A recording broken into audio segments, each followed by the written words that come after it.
Good morning, afternoon, good evening. Where are we posting this? LinkedIn? Everywhere. Everywhere. Internet. Netflix. World Wide Web. Netflix. Welcome back to the Road to Unbound. I am today apparently taking over the wheel, and we are here to talk all things Unbound, get you prepared whether you've been there before or never been there before. And we're taking a pit stop today. Take it away, Rob. I feel like I need to get some sound effects for the board, like a screeching of tires, a crashing of like whatever, maybe a guy yelling, "Use your blinker!" or like things like that we could be throwing into the mix. But maybe I'll have that for next week or the week after.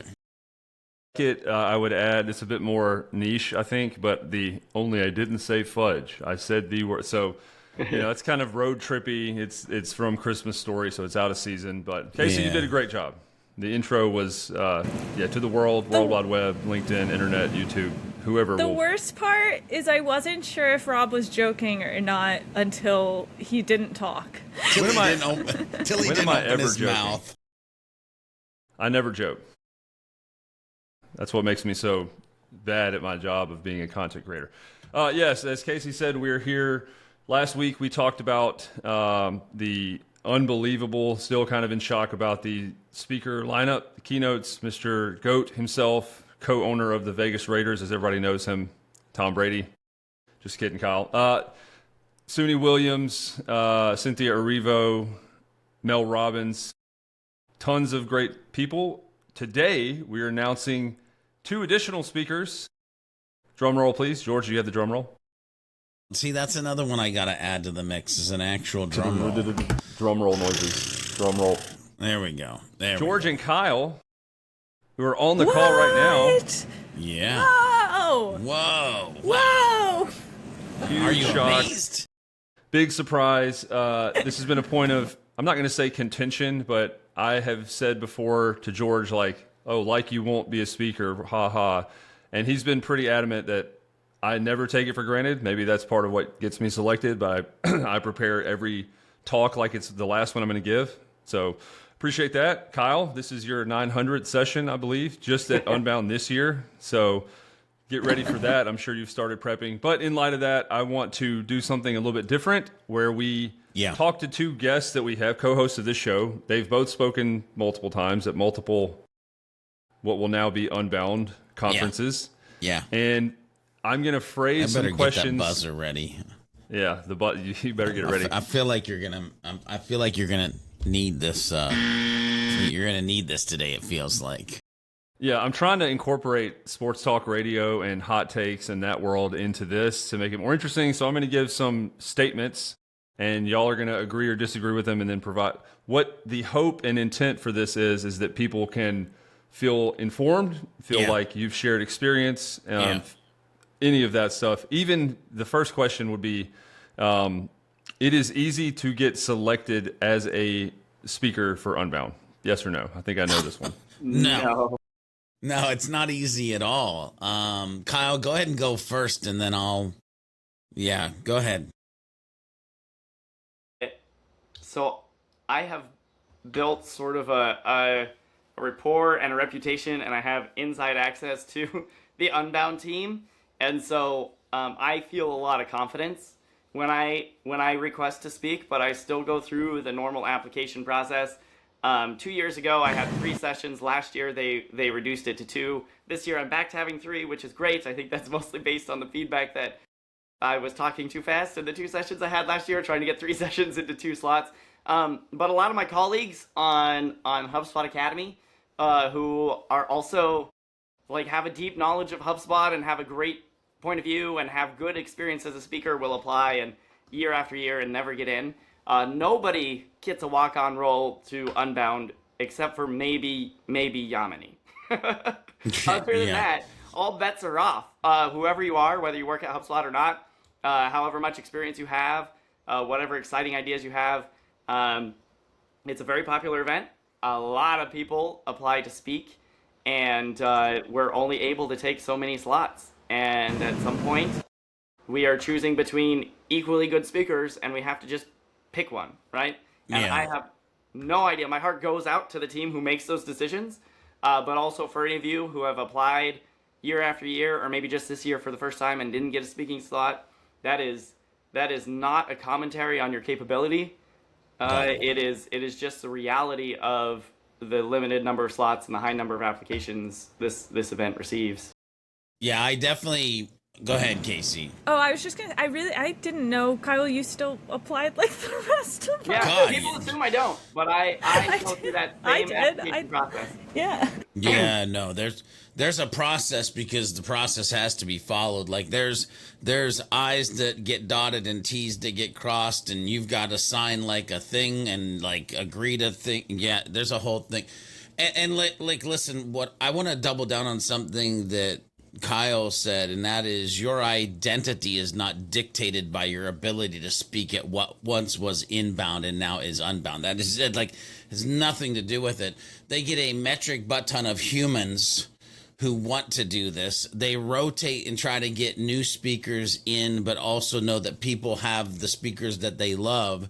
And I have never, when submitting, just thought that I would be able to like, yep, it's without a shadow of a doubt. To the point, for years of doing this, I would submit 3 different talks so that they could pick the one that they felt fit into what they were trying to do best.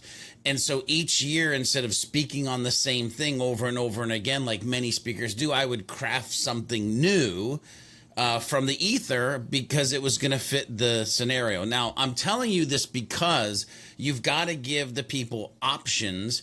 And so many people out there that I've talked to, they're like, they submit one talk and they hope for the best. And that's just, no. So now I think the limit is 2 now. I think. I was gonna say probably yeah. because of me. Sorry, but you can submit 2 and then see what happens.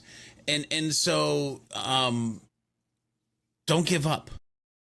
That's the other thing I'm going to say is don't give up. Like every year, if this is a dream that you want to step on the stage of Inbound, don't give up. I keep submitting to speak at Inbound because my big dream was in 2012. I saw Gary Vaynerchuk on the main stage and I said, I want to do that. Now, will I ever make it to the main stage of Inbound? I don't know if that's in the writings of, whatever. But I'm going to continue to at least submit to kind of do the thing that is where I can at least do the thing that I love to do, which is help humans and add value. Mm-hmm. So hypothetically, totally hypothetical, if there was a person out there who did want to speak at Inbound, who has applied multiple times, what would you say? And to that person, she or he, whatever the hypothetical case may be, other than keep trying, because sure, I or anyone else hypothetically could just keep putting my friend. Yeah, the friend who wears orange and happens to be on a bus on the way to Unbound. Which, by the way, good job, Casey, being the only one to remember the dress code today. Yeah, I suck at it. I have a reminder on my phone. Well. It's really... So Casey, to give you some thoughts on that one. One, you've got. By the way, I'm about to sound like a marketer. I'm about to sound like a salesperson. You've got to know your audience. And what I mean by that is when you write the title, the description, the bullet points, you want to pay attention to that you're trying to not necessarily sell the audience. They haven't even seen it yet. You need to write it in a way that it sells to the event organizers, where they go, holy crap, this sounds like it would be amazing. And so the amount of time that most people spend on finessing that title or that topic or that description or those bullet points, many times it's like let me throw it together and hope for the best scenario. But I want us to all realize this is where you spend a maximum amount of time because you're trying to sell the idea. to the event organizer, because then it can be tweaked before it actually lands out on a page to where you'll then speak on the thing. So that's my thoughts there. I think Casey dropped somehow, so I'm not sure how that's going to work with getting back in. She jumped out the bus window. What? Hey, this is a rest stop, so maybe she had to, get out, stretch, walk around, whatever that is. Walk the dogs. Yeah. Hey, boom, boom. Jinx, you owe me a ticket to Unbound. All right, I thought it was a Coke, man. I thought it was a Coke. Inflation these days, they cost the same. Ooh, a ticket to Inbound. My goodness. Unbound. Oh, man. Dang it. I knew we'd need it today. Just happened to be me. Kyle? I do have thoughts. Casey's not here. Should we wait? Continue your thoughts. She can get back on the bus and watch the rerun. Yeah. So this is the thing that came to my mind, and this is based on old information, but I will say, long time ago, Inbound, as it was called then, was a much smaller and more informal affair. I'm gonna guess this was like 2016, 2017, roughly 10 years ago. I volunteered, because they asked for volunteers, to review submissions for speakers. And so I read the submissions that came in, and they all had, you had to submit a recording of yourself as a speaker. And I will say, it is hard to have a professional grade speaking recording if you've never had a professional speaking engagement. And that is really one of those, you have to have experience to get experience sorts of things. But I was amazed at how so many people miss the point of this video altogether. It would just be like someone talking to their phone, explaining, yeah, at Inbound, I'm going to say this, and I'm going to do this, and it's going to be great, right? Clearly off the cuff, not demonstrating their ability as the speaker, just like talking to the person giving the application. And it's like, no, the reason we wanted a video is so we have some sense of what people are going to experience at the event if you are actually on stage. And so I would say, find an opportunity to either speak at an actual event, that would be great, and have someone in the audience record you, because that's real proof of what you're like when you're on stage. But barring that, simulate it somehow, right? Just see if you can find some place where a friend can record you and you can give a talk and people can get a sense of this is the rate I speak at. This is how animated I am. This is how I use the stage. This is how I use my hands. This is what my slides generally look like. Because otherwise, all we have is a name and a talk description, and we have no idea what the real version of that might look like in the end. Yeah, the proof is in the pudding is what Kyle's saying. And Kyle, you're making me reflect back to one of the gifts that just kind of has kept giving over the years is when I worked with Marcus Sheridan, and one of the things we did is we created a GBT speaker reel. And so we just combined everything together. And so when I here's what's fun too. I'll give you this little tidbit. When I submitted for, I think it was 2016, I had a speaker reel to here, this is me on stage, doing my thing. The next years that I would submit, I would just send them my 2016 talk Inbound and be like, yeah, this is me speaking. And it was at your event. And so then all of a sudden it was I would use that, and they're like, oh yeah. And then all of a sudden it just became a thing. So anyway. I don't know for sure, and I hate to speculate in a way that will be discouraging to people. That's not what I intend. But if you can put a lot of effort into that first speaker video and get yourself on Inbound, subsequent speaker videos become so much easier because you can just have someone at Inbound record you and say, this is exactly what you'll get, right? And here is my feedback from last year's session. And but that initial entry is so hard. And I don't actually know why I was hedging at the beginning. I don't actually know if we could crunch the numbers if repeat speakers have a higher acceptance rate than first-time speakers. It may actually not make that kind of a difference. I think what does make a difference, though, is if you have a speaker video that shows you giving a real talk to a real audience, that's going to make it so much easier for the person evaluating your application to know what you're actually offering than if it's just you in your bedroom talking about how great you're going to do. I think that's so unbelievable points. I don't know why that wasn't more apparent to me before right now, but that's a lot of, to me, an interesting take on that is like the work experience versus college versus I'm 21. It's like, where am I going to get it? You just said it'd be interesting to crunch the numbers on repeat speakers.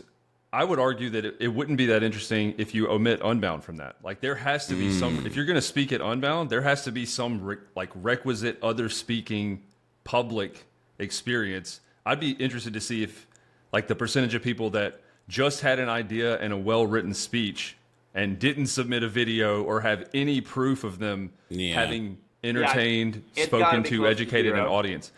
Yeah. So unless you recently launched a podcast that hit 10 million downloads, or that's the other thing. You have a unicorn company you founded. Like you've got to have proven speaking experience. I would assume.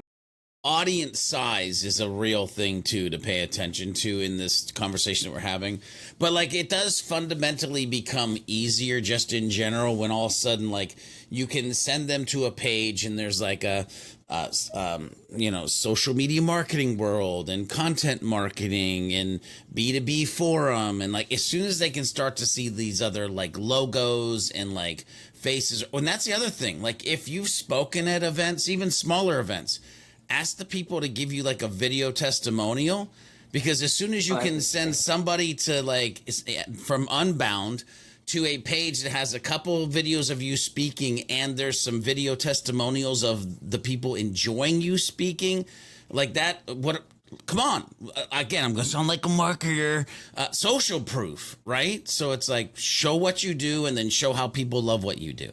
That's why I didn't get accepted, because not only did I submit 39 different speaking ideas, my video was just of the audience enjoying the session. Wow. I want to get to a next toss-up. That was kind of I don't want to say easy one, because, I mean, Kyle's point of, like, you should probably upload professional ideal footage of you having spoken before and it working out was something I just hadn't thought of before, but that's really excellent advice, along with the caveat. The social POV can seem like everyone is about to announce they were selected and the headliners came out, and it must be so easy to do that. So I appreciate both of you saying, it's not, there's tons of good people that do every year, to Kyle's point, don't get accepted. First, additional question. So I guess that'd be number 2 if we're counting. It's too early to start thinking about your topic. Yes or no? I would include in that, just based on the timeline, it's too early to start thinking about refining your topic based on changes in AI in HubSpot. I mean, you have to have a topic when you apply to speak, I think. But also, I've already started building my deck. That is a thing I started like as soon as I got my acceptance note. So Like, listen, and I kind of alluded to this earlier as well. Like, for the past years, I submitted 3 talks, right? Which meant I had 3 roads that I could potentially go down. Let me tell you the times they picked the thing that I was hoping that they wouldn't pick, that I was like, good, I better start right now. And because there's the research and there's the starting to lay out the deck and what story do you want to tell. And by the way, I'm glad that I have that experience, by the way, of starting fresh, because a little unknown fact is that my talk didn't get approved this year. The talk that I submitted did not get approved. I wanted to do a talk on AI, and there were a metric bunch of humans who wanted to talk about AI. And by the way, the next words out of my mouth, I am saying completely in a humble state, but the team reached out and said, hey, would you even be interested in helping us fill a gap that we have? And I said, absolutely, let's find that gap and I'll figure out how I can help. And so I am speaking it in Unbound. Whoop, almost did it again. I stopped. I am speaking in Unbound, but it's because the ability and flexibility to pivot, transition, build something from scratch. And so, no, it's not too early because, Rob, I got a whole metric butt ton of stuff to get done and ready so that I can talk to the Unbound audience about the 5-layer marketing system and how they should stop chasing tactics and start compounding growth. Like, that's what I'm majorly focused on that. Me and my assistant, that's what we're focused on. I appreciate Kyle being a good teammate and correcting me, saying you had to have a topic when you submitted the talk, Rob, you moron. So before Casey, I just want to add that caveat. It was more to what you said after that, like too early to start refining. And, you address that with like, I've already started building the deck. Because at some point, I think both of you have kind of alluded to this, George more directly with like, I don't even know what I'm going to say until I get on stage at times. Like it'll come. But yep. Starting to prepare, starting to have something as a foundation, topic, deck built so that the changes, if there are any and if they're applicable, that occur over the next 4 months before you give the speech, or you have space to make them and still feel comfortable about delivering a session to the audience. Casey, over to you. Well, I just think it's interesting, and George, you told me that story a couple of weeks ago, and one thing I've kind of been sitting on since then is I think there is, as someone that has applied to speak in the past, there's a tendency or an urge to talk about the thing you think HubSpot wants you to talk about, so being AI, but you're almost like putting yourself in almost a worse position because that's what everyone's trying to talk about. So I don't know what the question is here, but like any thoughts on like making sure your talk is more unique or your point of view is more unique? I want to interrupt them answering just because that's exactly where I was going.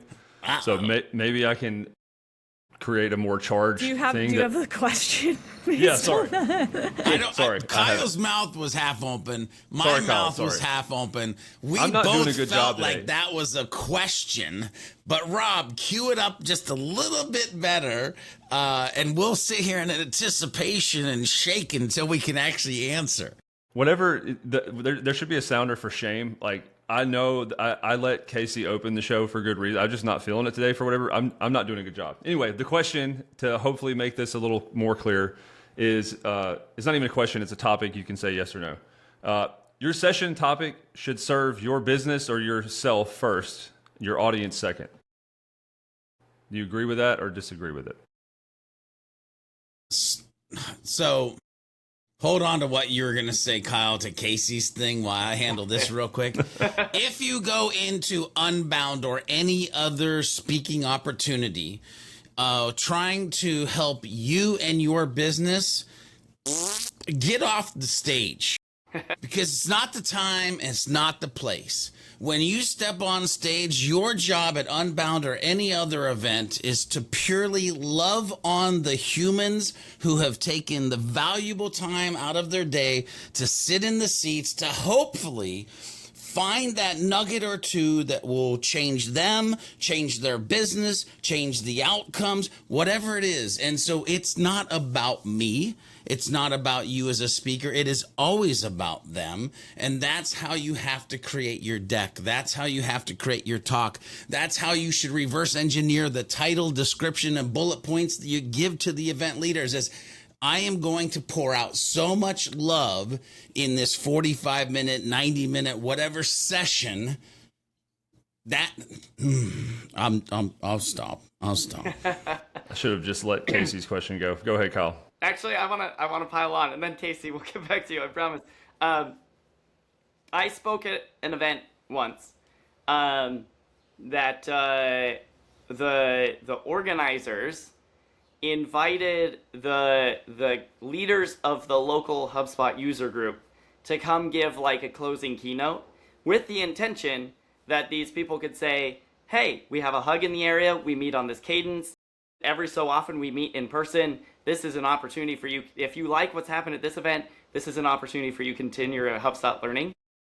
I don't know where the miscommunication happened, but these guys got on stage and just pitched their business. And we're like, yeah, we are these consultants, we help with these problems, if you need help with this or that, here's our business cards. And the event organizer, standing at the back of the room, raised her hands and interrupted them and said, hey, tell them about the hug.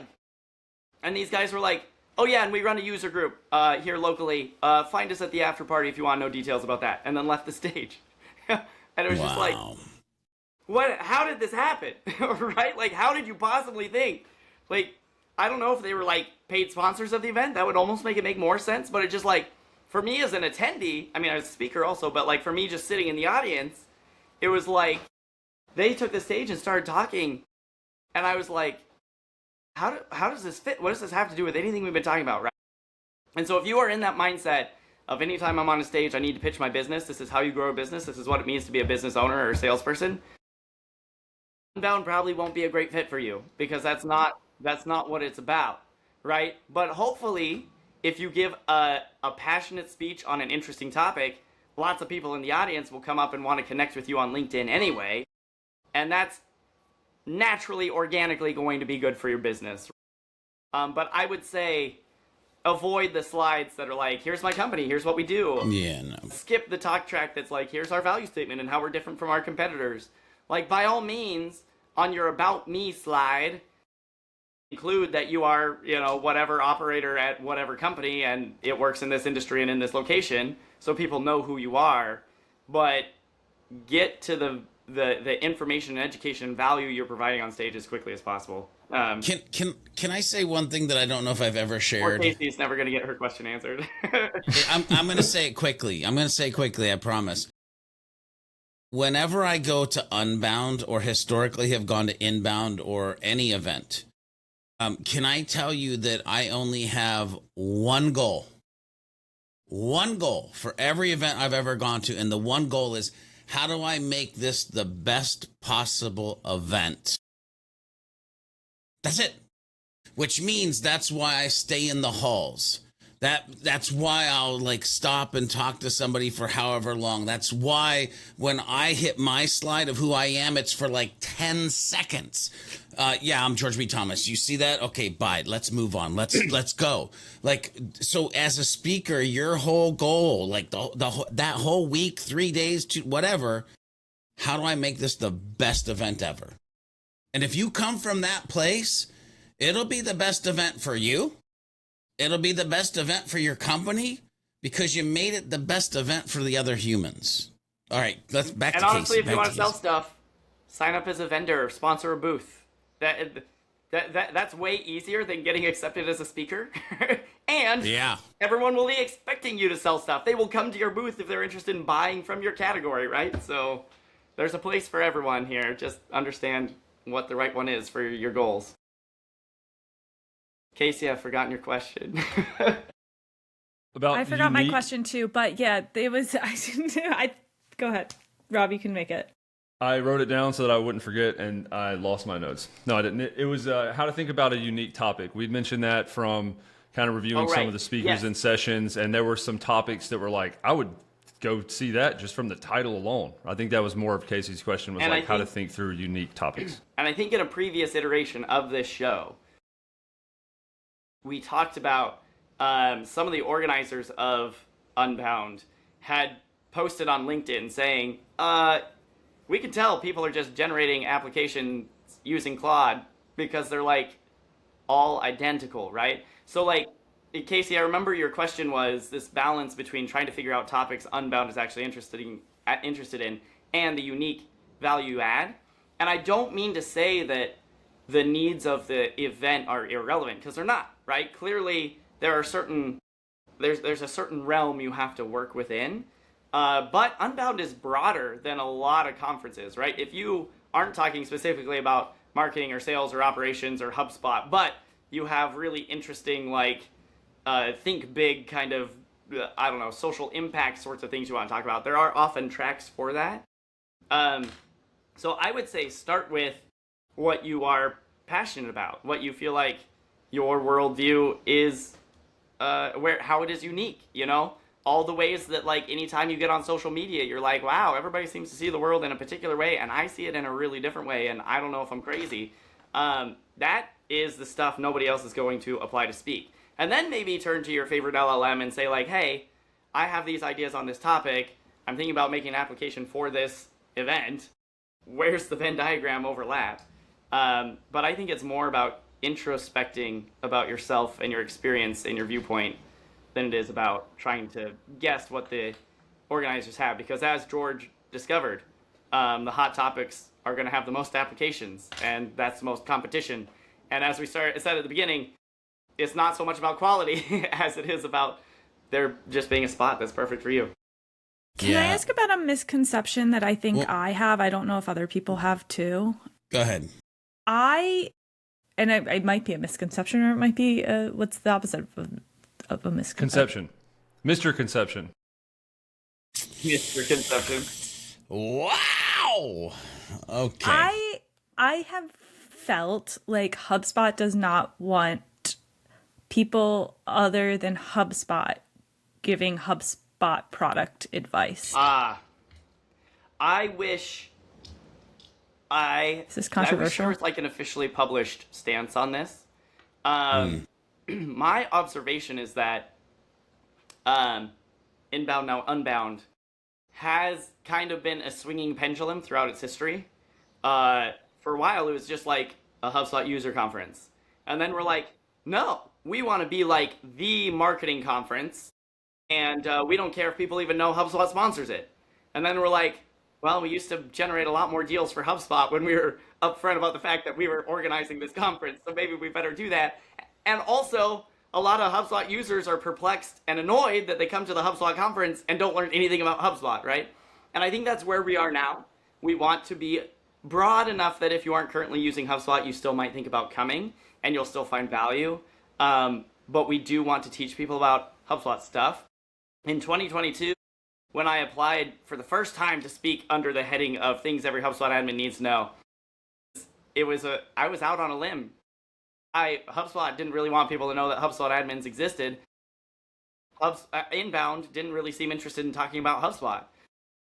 But it turned out to be a really popular track, right? And after it was over, I told the team, like, I think people want more HubSpot content. And I think that is trickling down, but it is a hard balance. So that is my perception of history. I'm not close to how decisions about speakers are made. It is clearly not the case that HubSpot employees get preferential treatment because, as I said, I have compadres here at HubSpot Academy who have applied year after year and cannot, for the life of them, manage to get on the inbound stage, despite having been the face of HubSpot educational content for years.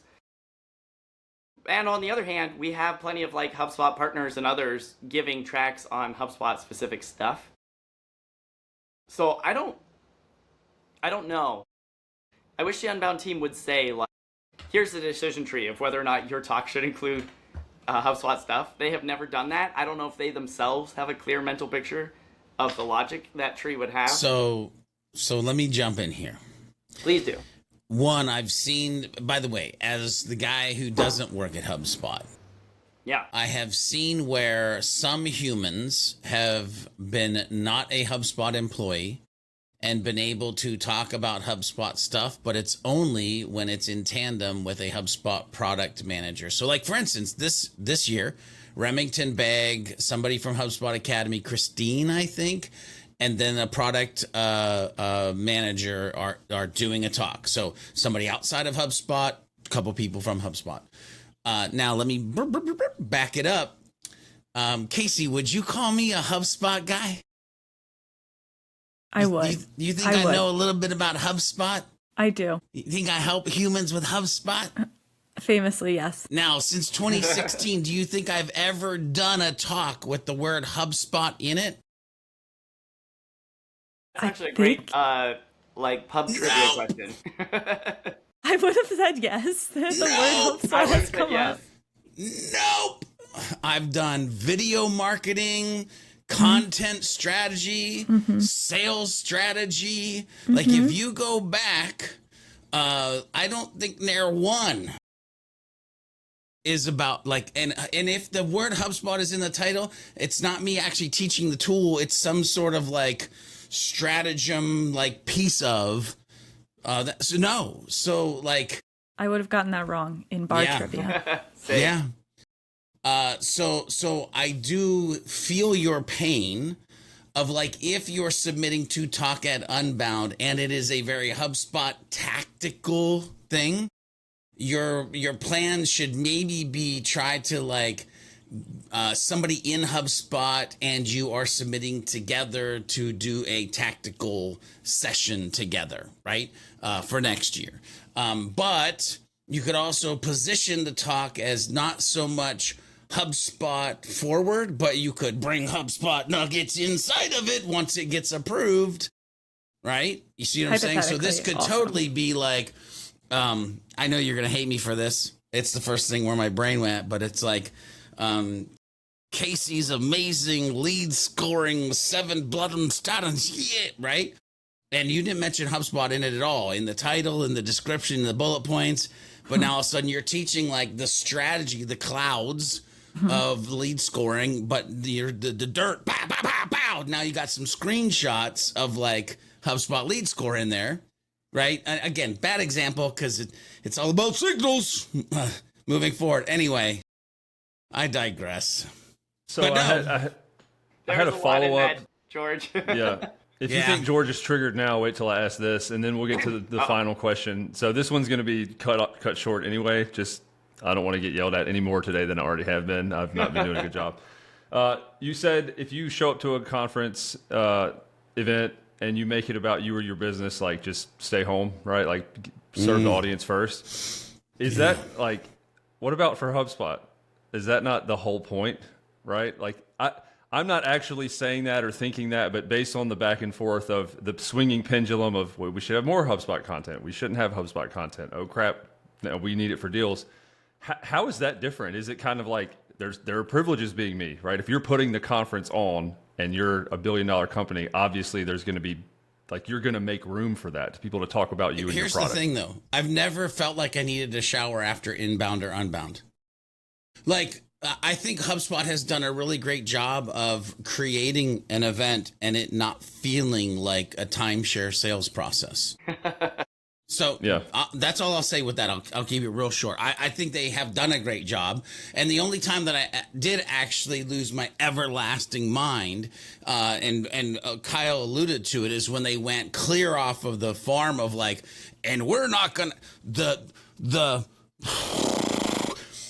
freaking main area was all white and there was no sprocket anywhere. And HubSpot Academy was in another building in a room under.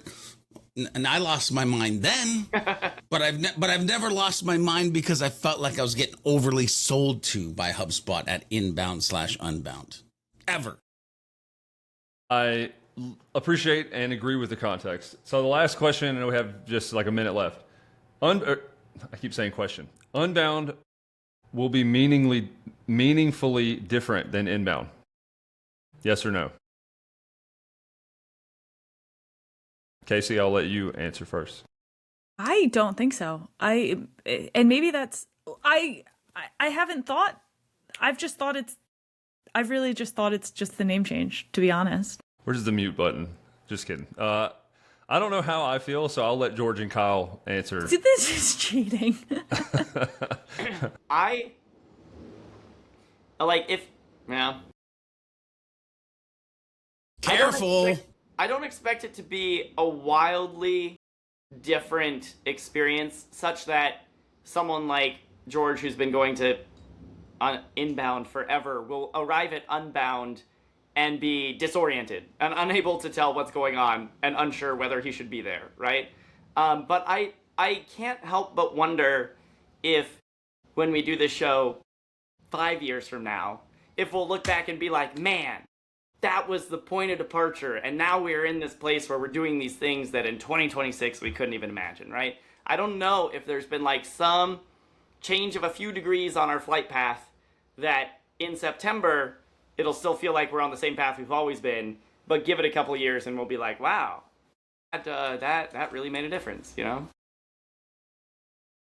George, close us out. I know we're at time. Yeah. So, first of all, if we look back and don't feel like every inbound was dramatically different than the one before it, we've lost our freaking mind because they've just been different. And so my answer to you, Rob, is yes. Yes, it's going to be different. You don't change your name and not be different. You don't be the Unbound team who I love and who is amazing and not be trying to do something different. And by the way, the whole premise is it's time to do something different. You're supposed to unchain yourself from the historical woes of what's happening in the space. So yes, it'll be different. I can't wait for Unbound to unbreak my heart this year. Oh, we God. will see you on the road to Unbound next week after this rest stop. Chris will be back. See you next time. Peace out.